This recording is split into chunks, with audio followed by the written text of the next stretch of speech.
But Mm-hmm. can you share your screen now? Yeah, 1 second. Okay. Okay, let me open chat. Um, 1 second.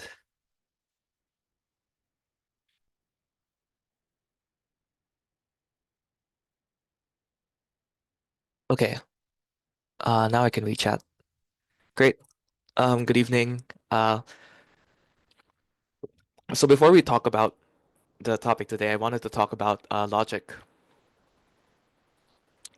So let's say that A stands for the proposition it rains tomorrow, right? And B stands for the proposition I skip class tomorrow. And C is the proposition I fail the quiz tomorrow, right? So, um, so we have propositions, and the thing about a proposition is that it could be either true or false, right? It rains tomorrow can be true or it could be false, and so on. If we have two propositions, we can also combine them in with the implies arrow.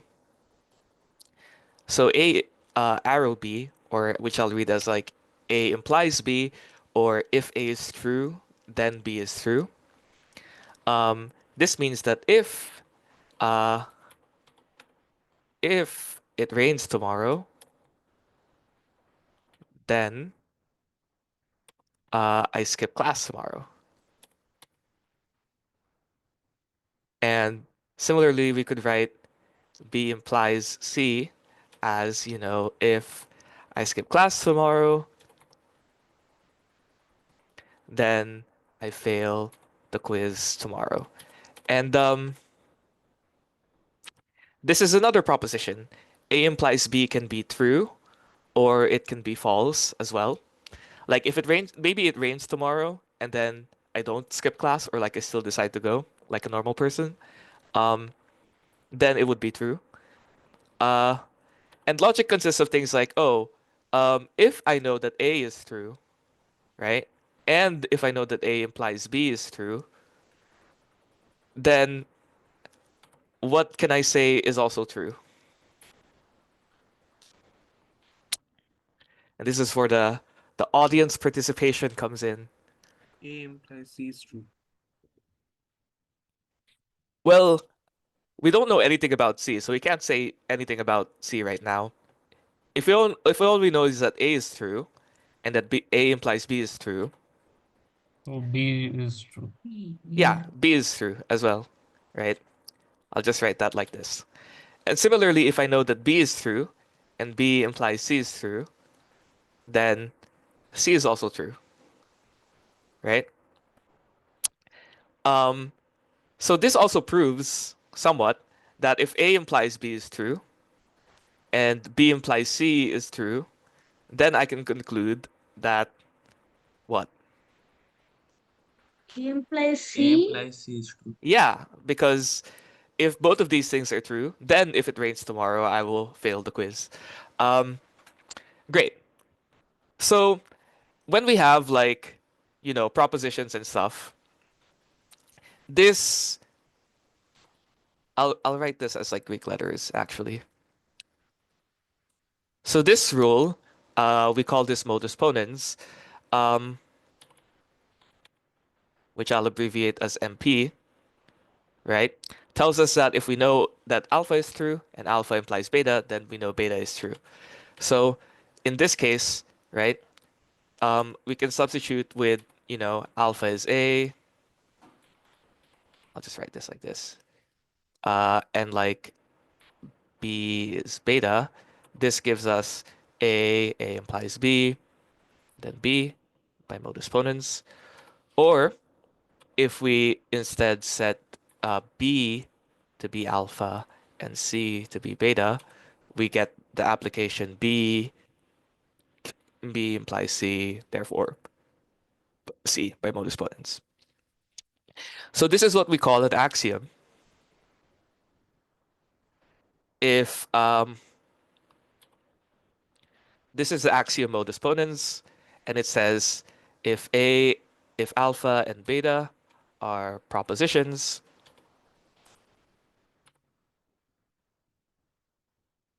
there. If alpha and beta are propositions,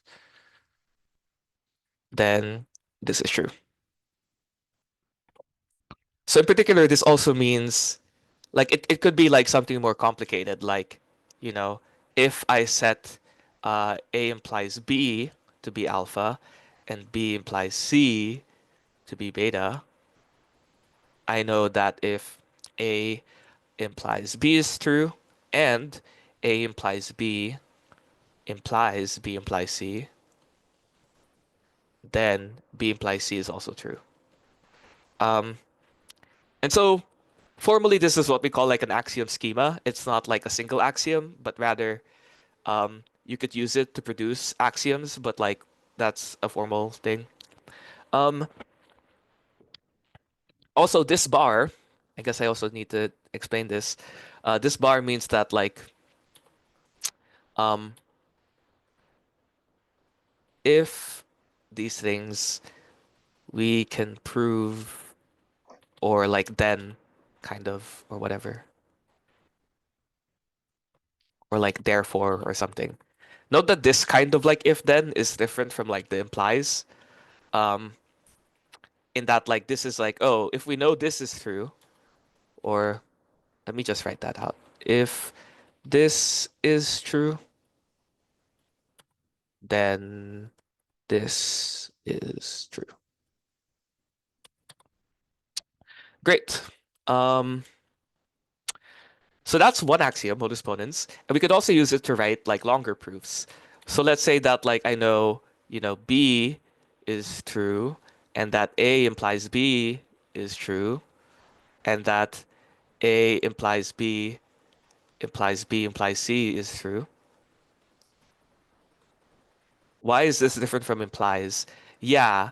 Um, when I'm writing things in like the bars and stuff, I'm saying that like, oh, this is true and this is true, and then we can prove that this is true via axiom.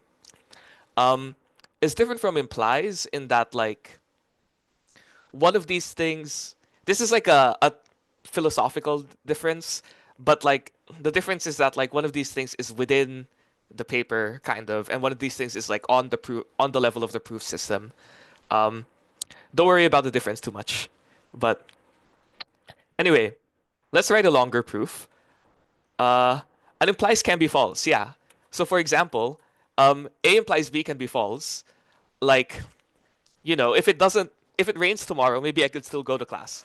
Um, but like this is always true, right? Like it is always the case that if we know alpha and like we know beta, or alpha implies beta, then we know beta. Great. So let's write a longer proof. Let's say that I know that these things are true.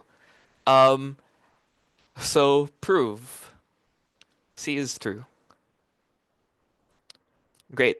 What are the steps for this? Does someone want to say what the first thing we should do is?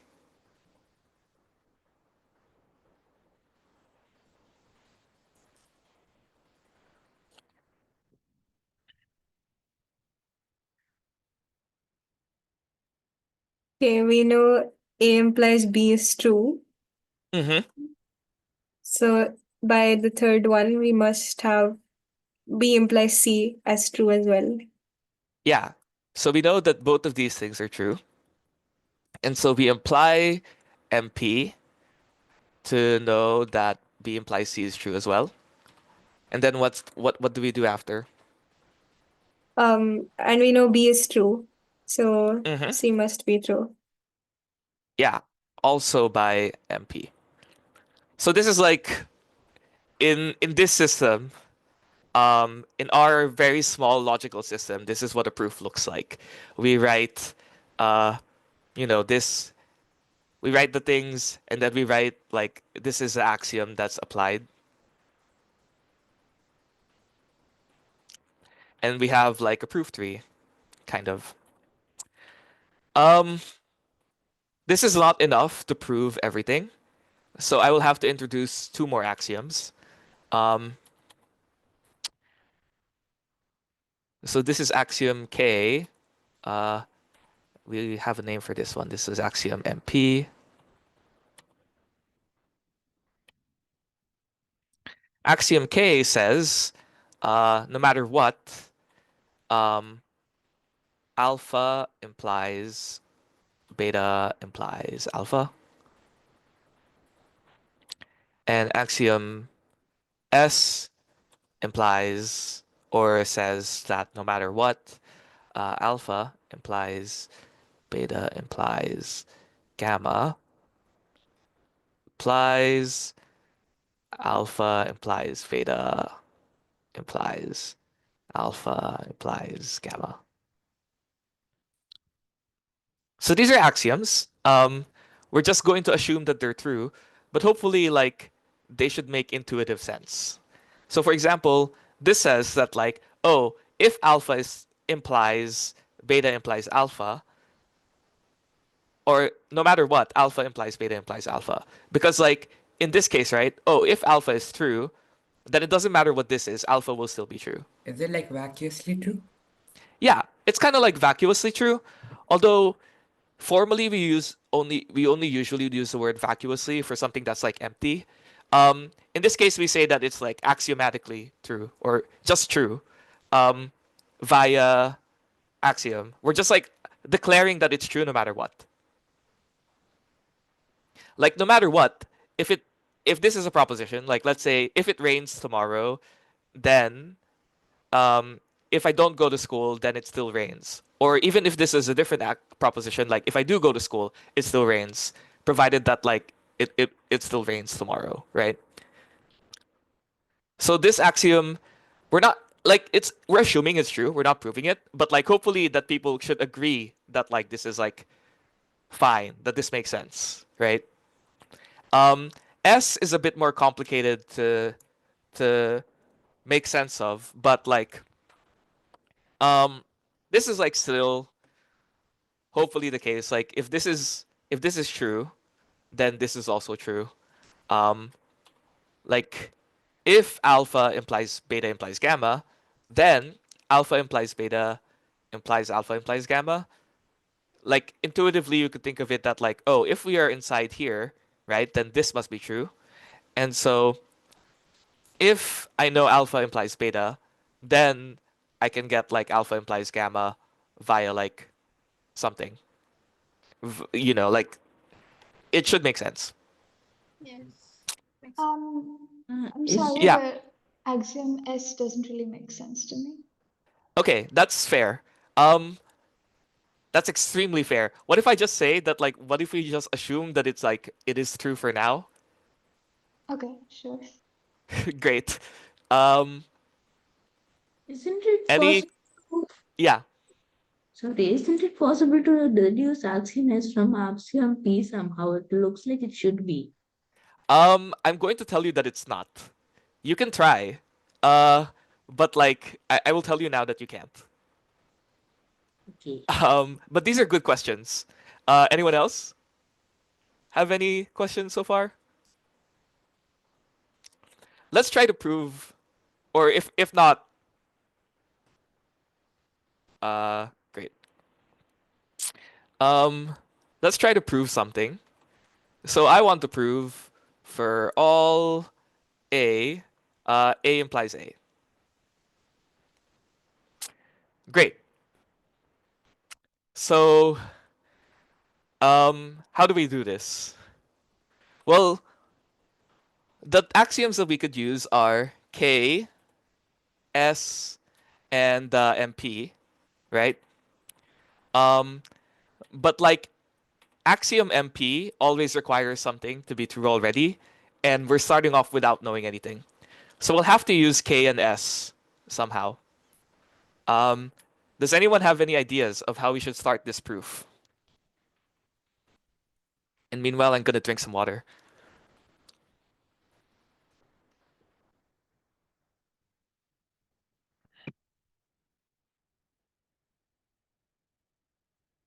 Assume that some statement is true and then let's start. We can't really do that. Like, the only things we could do are give an axiom and then substitute something in there. I have an idea that we can Yeah. take alpha to be A and we Mm-hmm. can take beta to be some statement that is always true. Like what? Well, we don't really have any options here, right? Like, we can try it with A, right? Sure. So by axiom K, it's true that alpha implies or A implies A implies A. So if we know A somehow, if we knew A, then like we could use MP to prove that A implies A. But that like we don't actually know A, right? Like we don't have that right now. Can't we just split cases like But this is a useful thing. Yes. can we split in cases like if A is true or A is false? Like if A is true, So yeah, like in classical law, if we were like not if this was like on if you were like convincing someone, right? Like you could do this, but like we're trying to write a proof using only the axioms that we have, and we only have three axioms, which are K, S, and MP. Like I agree, this is like intuitively true. Like oh, if A is true, then A is also true. Therefore, A implies A. Or if A is false, then like it doesn't matter because like whatever, right? Um, so these are all like fair and like actual ways to prove it in like the real world, but like we are trying to do it just with KNS, if that makes sense.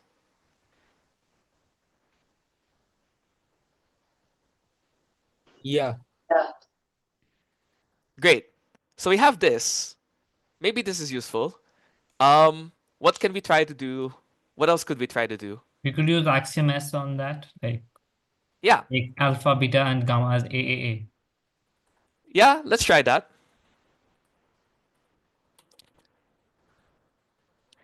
So this says alpha implies, or sorry, A implies A. Uh, this is like very mechanical kind of like stuff. Anyway, now what can we conclude? We don't know the first statement is true, right? This one? No, like the left part of the S axiom. This one? Yeah, we don't know that yet. Well, we know we have this. So we already know that it's true. Oh, right. Can we let A implies A be some other statement? Then we would get no that is Well, we could do something with these two, right? We could conclude this.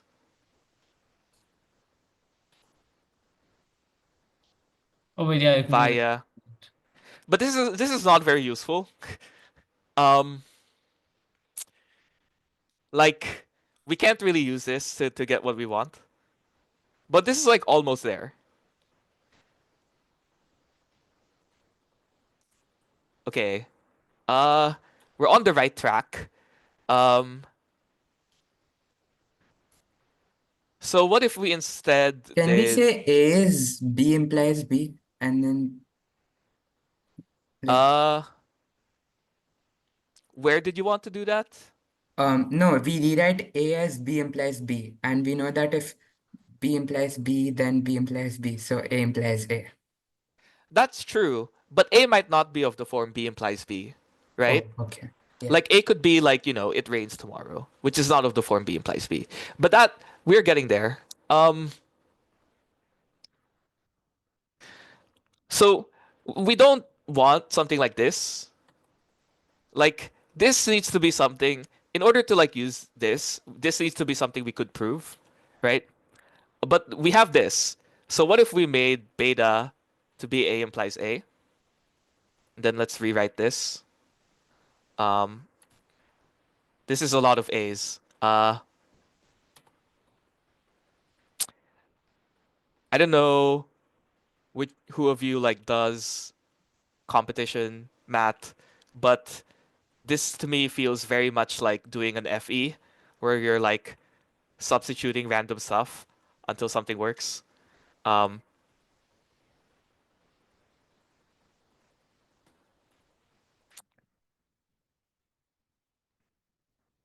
Great. So this is axiom S. applied to these three. Now, if we could prove this, we could get this. But this is true because of what? But if we substitute gamma equal to A implies A, then maybe We could something else, because then we can use axiom K and get the first part to be true. use axiom K to get this part to be true. I mean, this part, yeah, no, this part is already axiom K, I think, Yes. right? We just take beta equals alpha implies alpha. Yeah, yeah. If we set this to be this and this to be this, then by axiom K, A implies A implies A implies A. Yeah. So if we combine these two, now by modus ponens, we get this thing.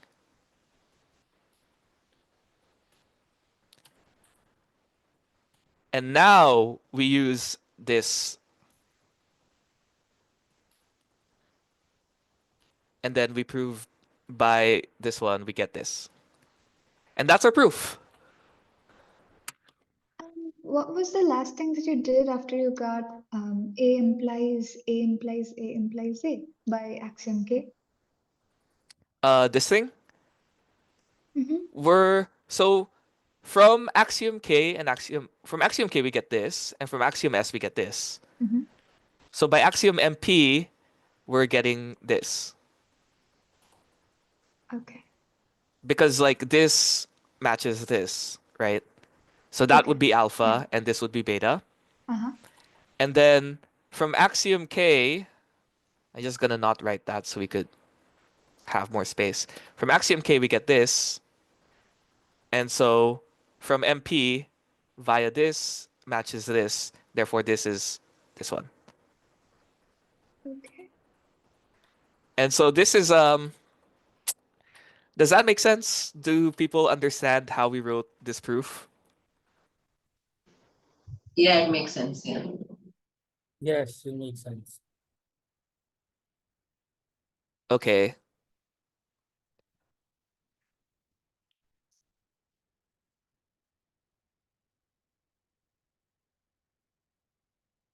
Um Let me drink some water first.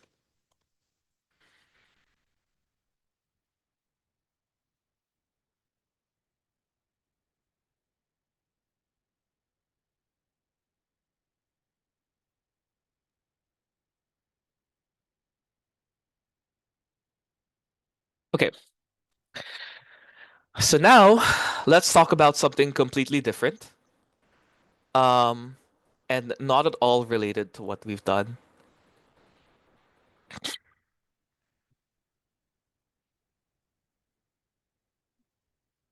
So let's talk about types. I don't know how many people program, but like when we do programming, and we have like things that we're working with, the things have types. So for example, we say the tree has the type integer, for example, right? Or I'll write it the other way around. Tree has the type integer. Sorry, I have a small question about the previous part. Yes. What are all the things that we can do with these three axioms? Also, I think you mentioned that none of these can be derived from the other. Yes. So basically you could prove all theorems or almost all theorems of classical logic from these three. Like you could prove, for example, that A implies B and B implies C produces this. And the way that you do that is by like applying this and this to whatever stuff. It's an interesting exercise. How do you prove that the axioms are independent? How do you prove that the axioms are independent? That's a good question. I don't know off the top of my head. Um, How do you prove it? I don't remember.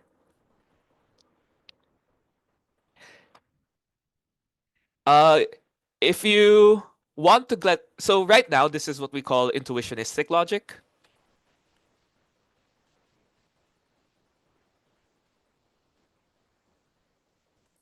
To get classical logic, you add the axiom A implies not A, or not A implies A.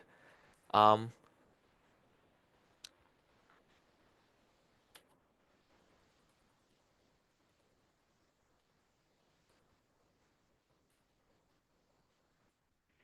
and like, like all the things that can be proved in classical logic can be proved from these four axioms. Um, and if you remove this axiom, you get intuitionistic logic, which is another like logical system.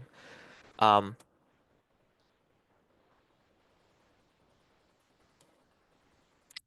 great.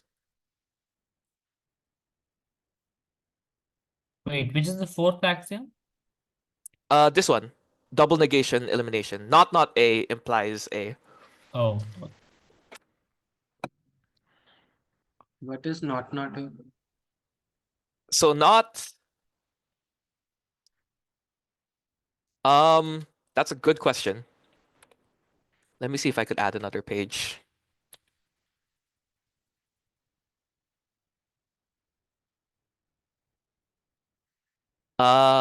This is not.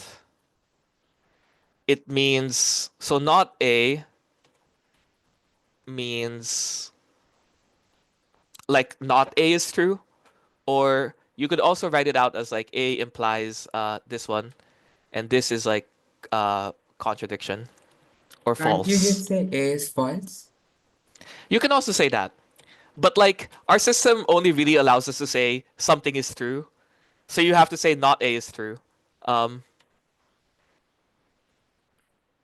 What is the thing beside A? Like, Yeah, this is false or contradiction. okay, that's the symbol for that, right? Yeah. These two things are the same, except this one you can rewrite just via implies if you introduce like this proposition. Like it So you means could rewrite this axiom as like, just via implies. Um,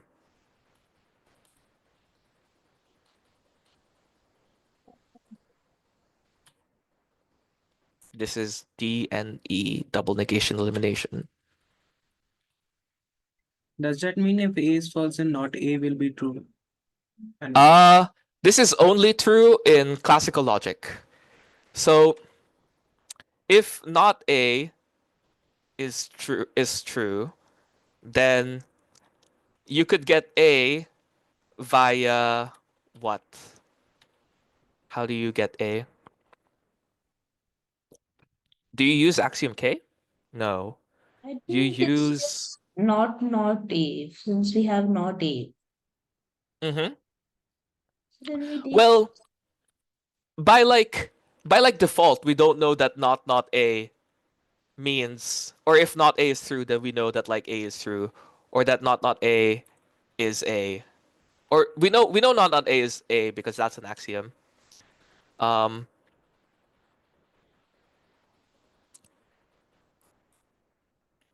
how do you prove this implies this? I think. Okay, so we want to use this via D and E. Do we? But you said it's an Oh, no. axiom, right? So how do you prove it? Yeah. Actually, you can't prove this. This is not A implies A. This is just like false. Um, what are we trying to prove? Oh, we're trying to prove not A implies A. Well, that's just like this axiom. We can't prove it from the other ones. Uh, Nishkarsh, yes. The answer to your question is yes.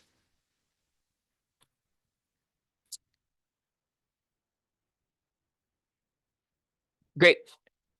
All right. I wanted to talk about something completely different, so I will, and no one will stop me. 3 is an integer. So this symbol means has the type, and if you like set theory, you could think of it as meaning is in the set.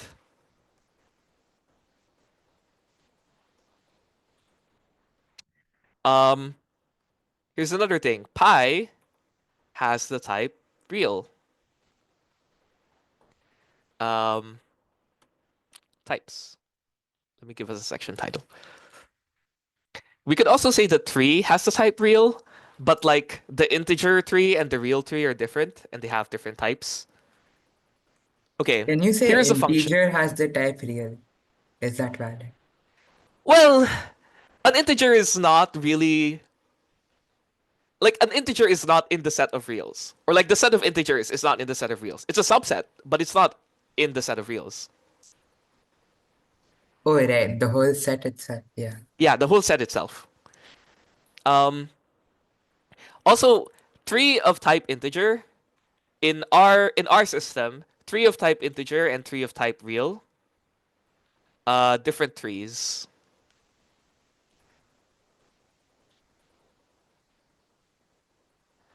Different things. Great. Okay, here's a function. Function is called, so I'll write it as like the function that takes an x and returns floor of x.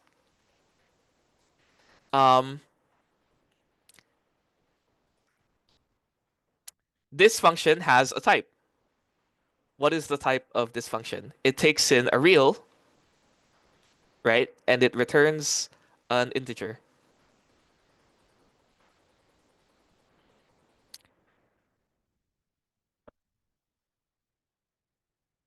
I'm going to write integer as int because that is shorter. Great.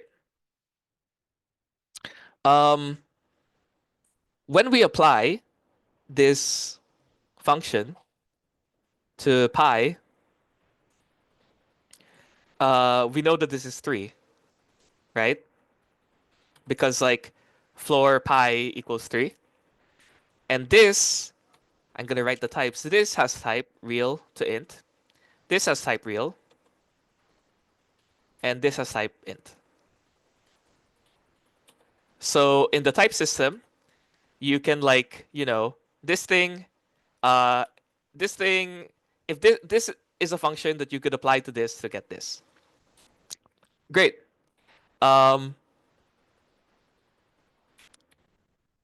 Consider the function x, that something that takes x and returns x plus 3 of the type int to int. We cannot write this because this is int to int and this is real. So this is not valid. Not valid. Wow, people are already thinking ahead. Obviously, these are very different topics. I don't know about you all. What is the type of the function that takes in x and returns x? It's either int to int, or like if you take x to be a real number, then it's real to real. Yeah, it could be one of these two. Can you say it's type x Yeah. to type x? Yeah, let's just say it's type alpha or type A to type A for some type A.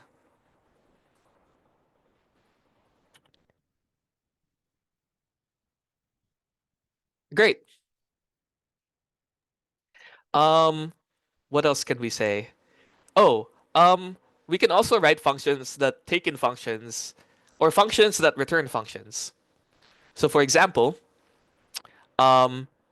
we could write x returns y returns x plus y as a function from int to int to int. And, if I take this function and I apply it to 3 and then I apply it to 4, I get 7, right? Because first I apply it to 3, and then when I apply it to 3, what do I get? substitute, so x becomes 3, and so the result of this is y returns x plus y, or takes y and returns x plus y. Um, so many parentheses. And so this one, or sorry, this is now 3. And this is 3 plus 4, which is 7. And so like the types also make sense. This is a function that takes an int and returns into int.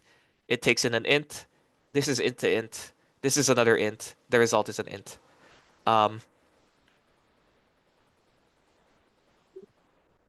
Wait, Cool. Yes. why did you not put y to be 3? Like how do the brackets work? I don't understand. Yeah. This means that like, well, when we apply a function to this, we're like substituting all the instances of x and replacing it with 3, right? Okay, wait, no, forgot it. Like I saw the brackets. And like this is, yeah. And so then we apply it to 4, but now Yeah. 4 is, yeah, and then y changes to 4. Okay, so we write it in the order of the variables. So the first integer in the bracket is the like x, and then the next one is y. We can also write functions that take in functions. Mhm. So let's say that we have this function, y that takes in, or a function that takes in y and returns a function that takes in z and then applies y to z. I'm gonna start giving things names. Maybe it's good to give things names. And if we apply a to, let's say, something that takes in x and returns like negative x, what do we get? Well, we have to substitute this for y, right? So this is a or let's just like write this out in full, like 3. So what is this? First we evaluate this. This is y, right? So the result of this is the function z x negative x z 3. This one we could also evaluate. We take z and substitute it for x over here. So the result of this is just negative z. And so z, this 3, and then this is now negative 3.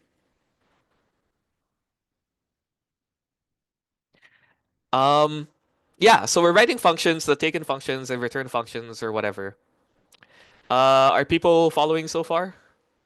Just 1 second. How do you go from the a equal to y implies whatever to like the one below it, like a implies like the no, I mean from the a implies x implies minus x, Yeah, the second this one to the this. next one. Yeah.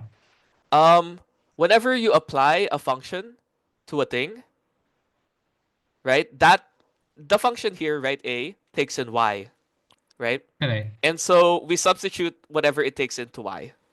So in this case, it takes in this, and so we put in y. That's a good question. Yeah. And so that's Oh how you yeah. get this. Oh, I see. Yes.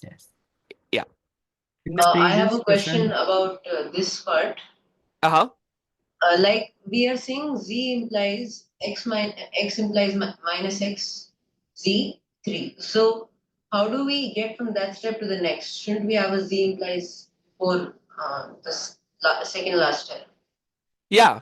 We could apply, so there are two applications here, right? There's this application, and then there's like the bigger function application. Right. We can apply them in any order. In this case, we just chose to go with the one inside. So we have taken the one that goes inside, but what about the z that's outside?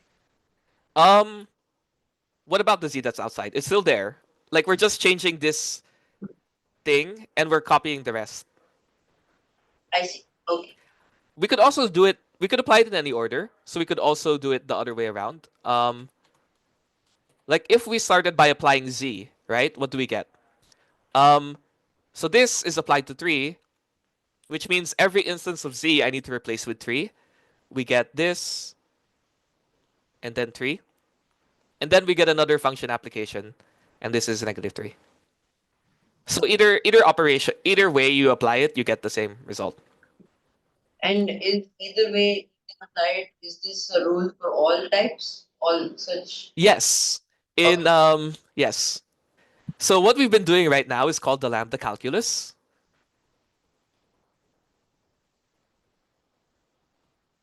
Or rather the typed or the simply typed lambda calculus, where we have functions, and they take in things and they return things which could be functions or not functions.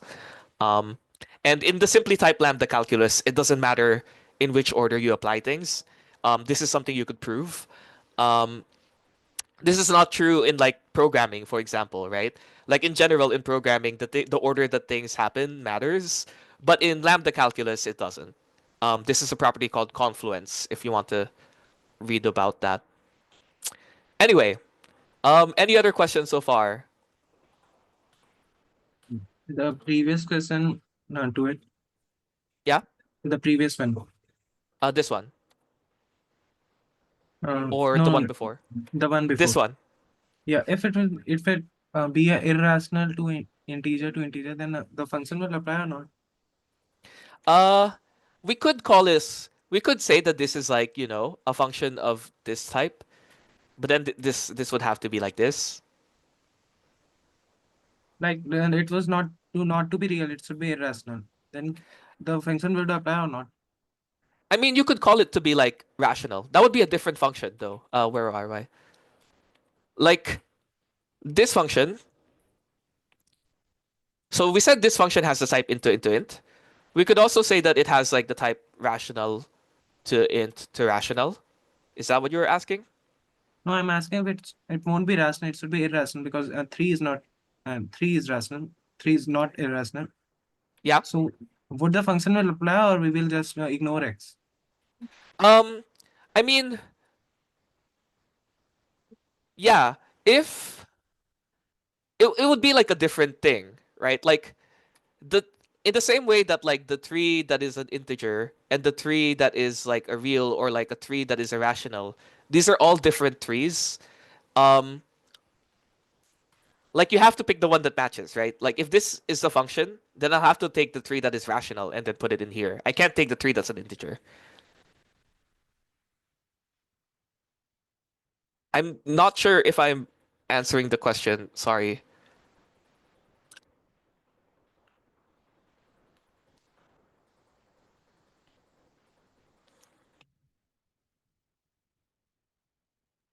Okay, I understood. Okay. So earlier we said that this function has the type a to a for some type a. We could also write this function. And what is the type of this function?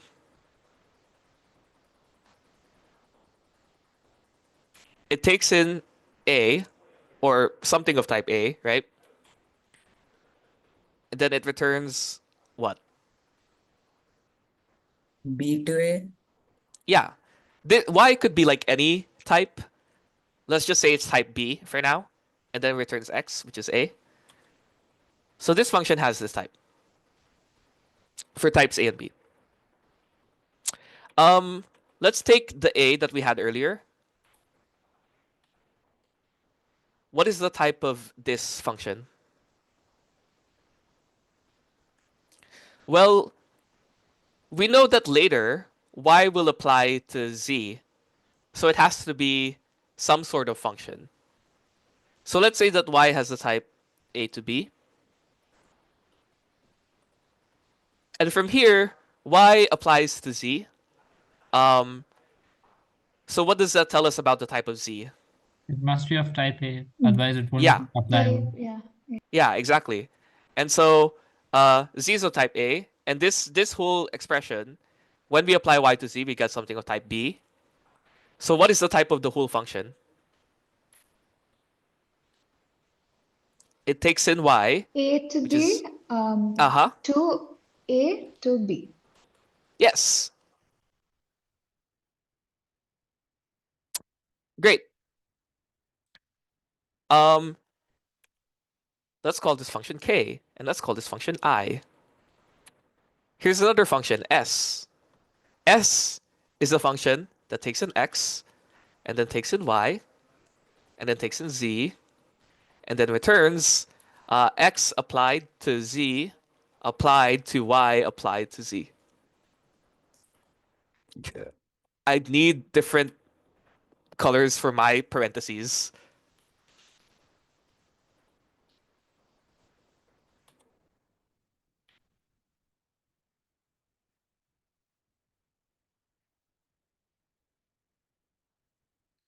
This is not even that helpful because like I'm still using the same colors in here. Wait, I have more colors, I think. No. Okay, that's fine for now. Great. Oh wow, people are already suspicious about Axiom S. Let's write types first. So in this case, it actually is more helpful to work from the inside. So let's say that Z has type A. Then what could we say about the type of Y? A to B or something. Yeah, let's say it's A to B, right? So, okay. I'm gonna write this here. Z is type A, Y is type A to B. Then what does that tell us about the type of Y applied to Z? It's going to be B. B. Yeah. Great. Let's go back. So from X applied to Z, what can we say about the type of X? X is some C to A or something. Or Well, like X A to C. A to C, to be honest. A to something, right? Yeah, Let's yeah, not. Yeah. That's a good point. It's like A because this is a type A, right? It's A to something. And then when we apply these two, we get that thing, and that result is a function applied to B. So this thing has to be what? Some B applied to C. Yeah, let's say B applied to C now. So that does mean that X is of type A, B, or A, B, C, right? It takes in A and then, God. I didn't really get it. Like X has to be of type A to something, then X of like Z, X applied to Mm-hmm. Z has to be of the type that thing. Yeah. But what after that? How do we backtrace? Well, it has to be of the type that thing, right? Uh-huh. But then it has to apply to B because this thing is applied to this. And this we know Yes. is of type B. Yeah. So now we know that this thing is of type whatever. Or this Okay. X applied to something is of type B to whatever, and then now this Okay. thing is of type whatever. Right? All right. Yeah, makes sense. And there are no more restrictions on this whatever. So we'll just call it C.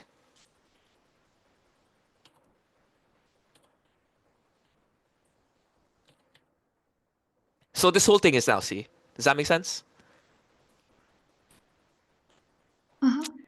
So overall, the type of this is A, B, C. That's the type of X.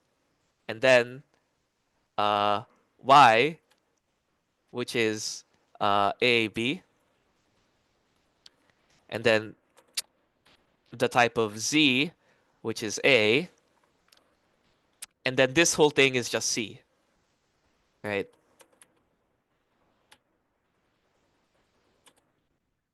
And that's the type of S.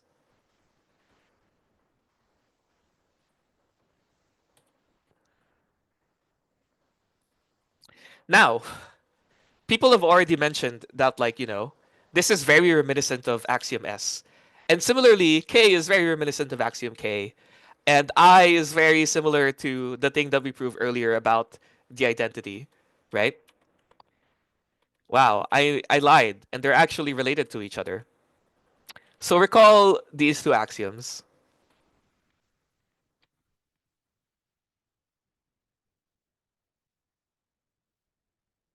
In particular, someone did notice that the type of this is in fact the same as this. And similarly, this one is the same as this. So here's the question. Does that mean we could use K and S to get I? And the answer is yes, if I do this. Sorry to interrupt once again, but Yeah. which one was the K and I functions? Like S is fine. This is S, this is K, Mhm. and then this is I. Okay. And now I'm going to do this thing, which is very scary. But let's take it one step at a time. So first, S applied to K. Okay. We know that K has the type this, right? And we know that S has the type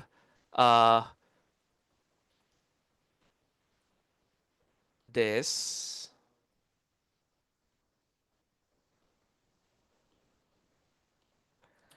So in order for these two to match, what should A, B, and C be here? Or A, B, and C be in this expression? A needs to be A implies B implies C. That is fine. No, because like S takes in this thing and then returns the other thing. So this needs to match with this. C has to be A, right? It's supposed. Yeah. So it's the same, except C has to be A.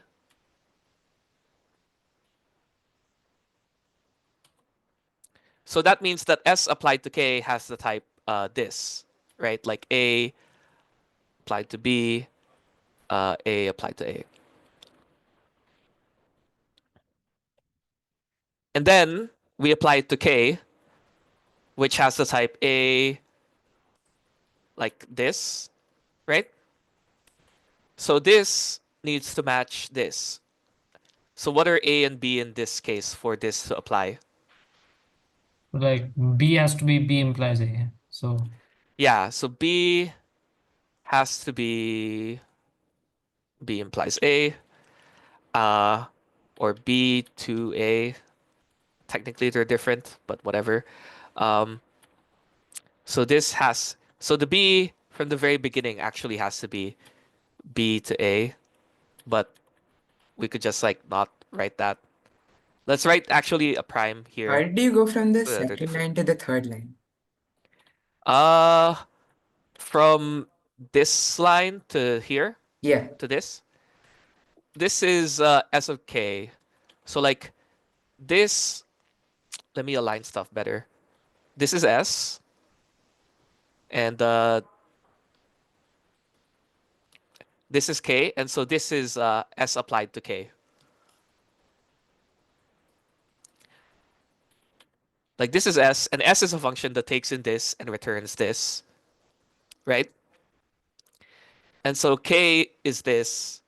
Therefore, when you apply S to K, you get this. Or this type. Correct. Okay. And similarly, we now apply this to this, where B is actually B prime to A, but that's fine. The result of this is still A to A. So that means that S K K has the type A to A. And if we actually evaluate it, which let's do an example. Let's say we have S, K, K, and then like X or whatever for some value of X. So S is a function that takes in X and Y and returns this thing. So let's write that out. So that means S of k means we substitute x for k, which is this, and then x is now k. And then we apply it to k. So now y we have to change with k. Or let's evaluate this first, actually, before we continue. This, so we know that k is like x apply, like x. I don't think you should have used X as the input for the first. Okay, It's no, let's kind just of like let's variable. rename k. K is like a to this, right? Fine. Okay, I'm sorry. And so when we apply this to this first, right? And so the result of this two is b to z. Oh, what happened?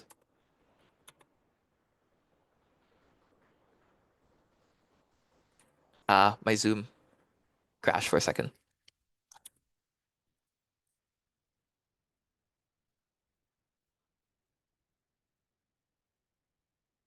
Okay, so we have that k is this, and now we're applying it to z to here, so we substitute that. And then now this whole thing is being applied to this, right? And so the result of this thing is y applied, or no, the result of this thing is just z. So s of k is just y, z, z. Great. Are people still following on how we evaluate this as this? Like how I got B to A.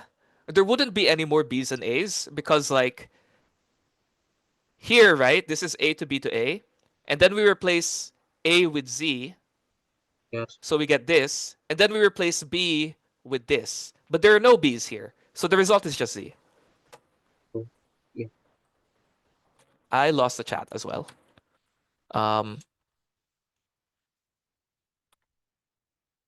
Great. So now we have this, and then we apply k again.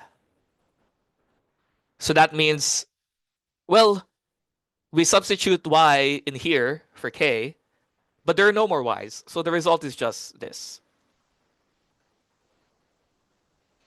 And so skk, whatever, is in fact just x. And so skk is the identity function.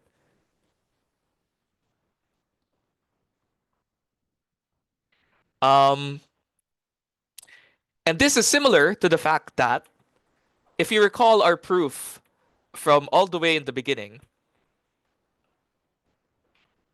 where we use axiom k and then s, and then we use it again, and then we got something that looks like I, it's very similar to what we did here to evaluate this thing, or skk, which we showed first has this type, and then we actually evaluated it, and it did in fact result in something like that. So this is called, the SKI combinator, and like the lambda calculus and something. We showed that there's also a correspondence between like intuitionistic logic and simply typed lambda calculus.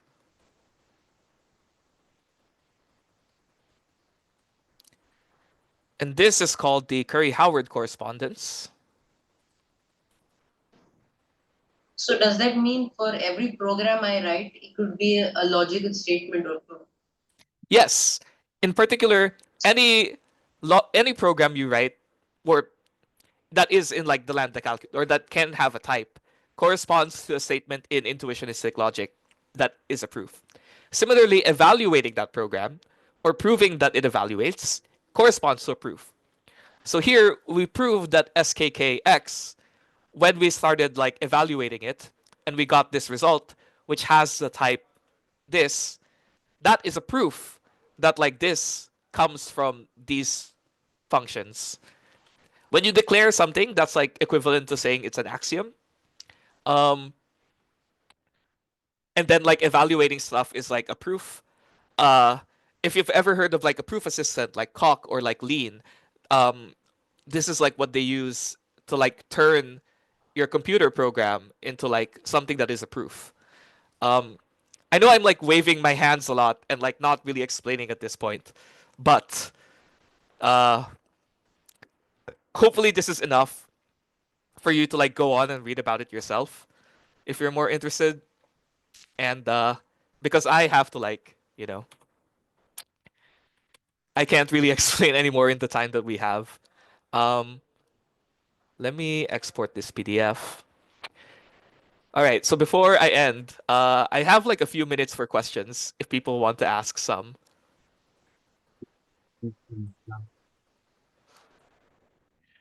I definitely gave a lot of things for you to research and read about if you're interested in logic. Uh, it's especially interesting because it's like not the kind of thing that like you see in high school math, and then if you take a logic class in college, you'll see some of this. Um, But but also, yeah. but how useful is this correspondence? Like, what are the Well, applications of it? yeah. I mean, I mentioned the main application for this correspondence being computer assisted proofs. So, if you've heard of the four color theorem, that was one of the first things we proved via computer. Um, and the way that computers use to prove things is that like they construct functions, they correspond to types. The types are like, you know, propositions and proofs, right? And so that somehow converts into that. And the theory behind that is like type theory, logic, the Curry-Howard correspondence, that kind of thing. Um, where to read up more on it? I already mentioned a lot of things that you could just like. Honestly, the Wikipedia pages are pretty good. Uh, I will also like plug my own writing, um, and I have like a handout about this if you're really interested in learning more. Um, but yeah, anything else? Is there a notion of proof by contradiction in interest? Like, Um, proof by contradiction is only really a thing that works in classical logic, and classical logic isn't really in our system unless you like assume it as an axiom. Um, and like the reason proof by contradiction works is because in classical logic, right? Um, if not A results in a contradiction, then you get A. That's double negation elimination, right? Which is not a rule that we have normally. It's only a rule in classical logic. also, like the exercise you gave, it can be proven using. Sorry, you're quiet. Yeah, sorry. The exercise you gave, it can be proven using intuitive logic, right? Can you prove it in what? Intuitive logic, like the first one. Yeah, the first exercise I gave, you don't need the fourth axiom. You can just prove it via S and K and MP. What is the correspondence of MP in this type theory you give? MP corresponds to the fact that when you apply a function, the thing needs to match the type of the function, right? Oh, we just assume that like in our proof, we didn't mention Yeah, it. in our type system, we said earlier that like, oh, if a function is type A to B, we can only apply it to something of type A, right? Like it's not valid to apply it to a different type. Right. That's what MP corresponds to in the lambda calculus.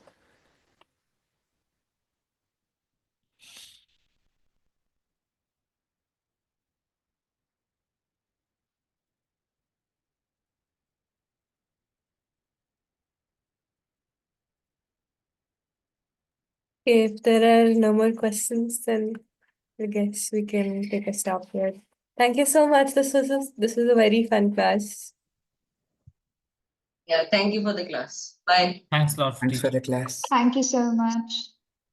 Thank you. Bye.